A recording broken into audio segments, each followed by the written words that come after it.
Seorang wanita pecandu narkotika asal Selandia Baru divonis 2 tahun 6 bulan penjara oleh Hakim Pengadilan Negeri Denpasar. Meski kecewa atas putusan hakim, terdakwa tidak mengajukan banding.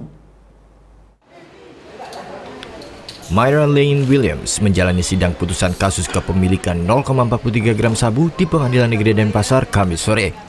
Wanita asal Selandia Baru ini dinyatakan terbukti bersalah menyalahgunakan narkotika golongan 1 bagi diri sendiri oleh Ketua Majelis Hakim Nimade Purnami.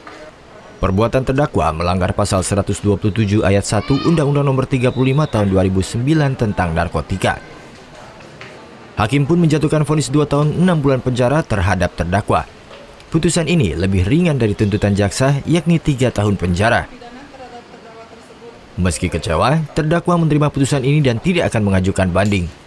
Saya sendiri tidak memaksa klien saya, jadi saya serahkan semua ke klien, apa maunya dia gitu kan. Kalau saya nanti memaksa itu untuk banding atau kenapa, tapi kalau klien tidak mau kan tidak bisa. Jadi itu kehendaknya si Myra sendiri, klien saya. Wanita berusia 28 tahun ini diamankan petugas BNN Bali di Bandara Ngurah Rai Denpasar 31 Agustus tahun lalu. Myra yang berangkat dari Melbourne, Australia menuju Denpasar, kedapatan menyimpan 0,43 gram sabu di saku celananya. Muhammad Hasanuddin melaporkan untuk NET.